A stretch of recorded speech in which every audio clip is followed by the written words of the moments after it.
Every single day, 20,000 tourists walk through St. Peter's Basilica, taking selfies and admiring the art, completely unaware they're standing directly above 91 dead popes and an entire preserved Roman city from 2,000 years ago. But I bet you didn't know what else lies beneath the Vatican. The underground secrets began revealing themselves in 1939 when workers doing routine maintenance broke through a wall. Their flashlights illuminated elaborate frescoes, marble sarcophagi, and intact Roman streets that hadn't seen light since Constantine's era. This accidental discovery would lead to excavations uncovering layer upon layer of hidden history, and eventually documents that would shake the church's foundations. Descending into the Vatican grottos feels like traveling back through time. The first level contains ornate papal tombs with elaborate marble sculptures, golden inscriptions, and jeweled crosses. Pope John Paul II's simple white marble tomb draws millions of pilgrims, while nearby, medieval popes rest in carved sarcophagi depicting their greatest achievements. The air grows cooler and damper as you descend deeper. Ancient pillars from Constantine's original 4th century basilica still bear the weight of the modern church above. These massive columns, some cracked with age, have supported this sacred site for 1,700 years. But beneath the grottos lies something even more extraordinary: the scavi, the excavated Roman necropolis. Here, colorful frescoes of peacocks, vines, and ancient gods remain vibrant on tomb walls. The tomb of the Egyptians features perfectly preserved hieroglyphics, while the mausoleum of the Julii shows one of the earliest known depictions of Christ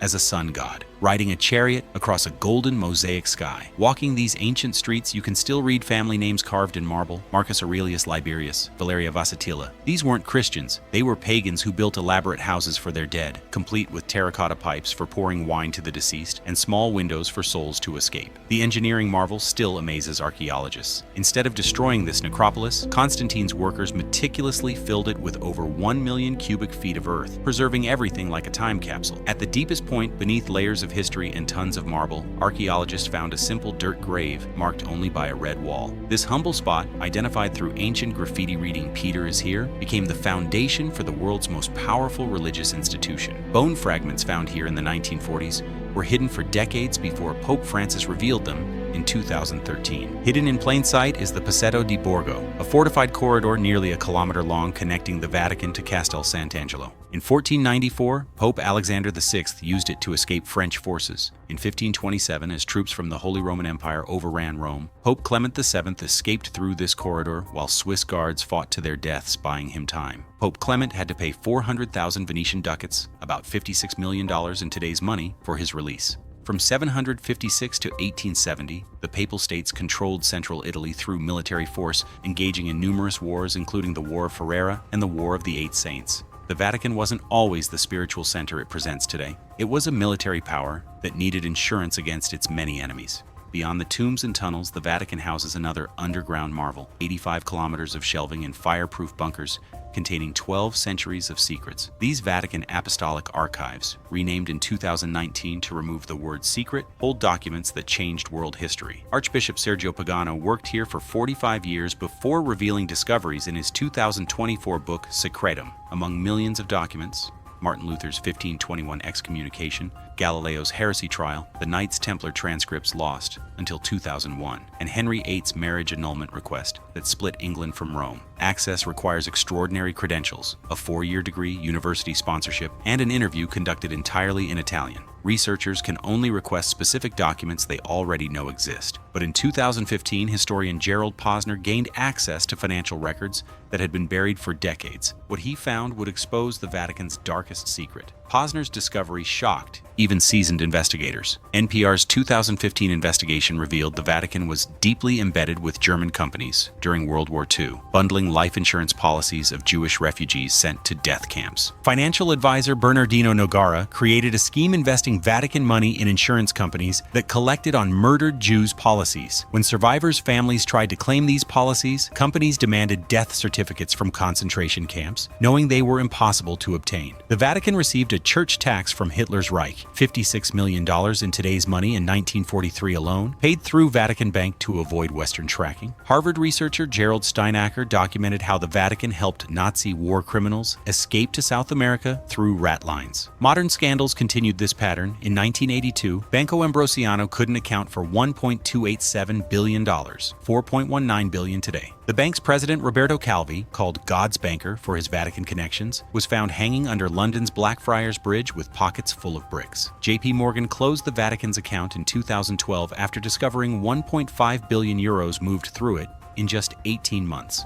Despite reforms, 2 former Vatican Bank directors were convicted in 2022, and a cardinal received 5 years for embezzlement in 2023. Father Gabriele Amorth served as Vatican's chief exorcist for 30 years. His claims, reported by HuffPost and Biography.com, seem impossible. 160,000 exorcisms, up to 20 per day at his peak. In 2012, Amorth stated pedophilic cults operated within the Vatican. He also claimed Hitler and Stalin were possessed by the devil. These weren't conspiracy theories. These were official statements from the Vatican's designated chief exorcist. The Church never responded. BBC's 2018 report revealed the Vatican welcomes 250 priests annually for exorcism training. The International Association of Exorcists, founded by Amorth, received official Vatican recognition in 2014. In June 2024, the U.S. Conference of Catholic Bishops confirmed scientists are seeking Vatican archives access for UFO documents. Professor Diana Pasolka from UNC Wilmington stated the archives contain reports of nuns witnessing orbs entering their cells, flying houses, and other aerial phenomena.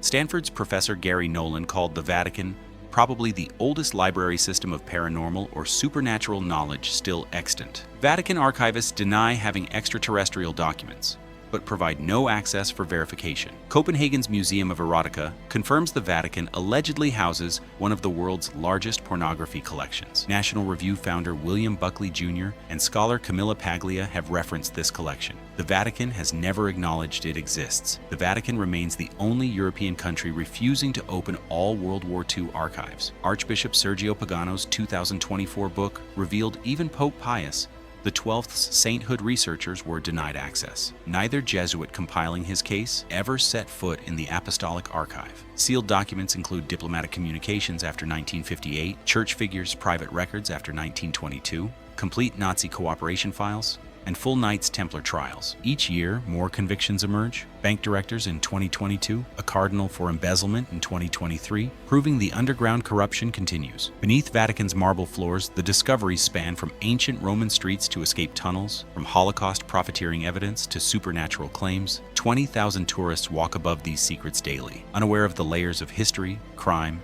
and mystery beneath their feet. With each revelation from historians and even Vatican insiders, we glimpse what remains deliberately buried. The question isn't just what lies beneath the Vatican, but what they're still hiding.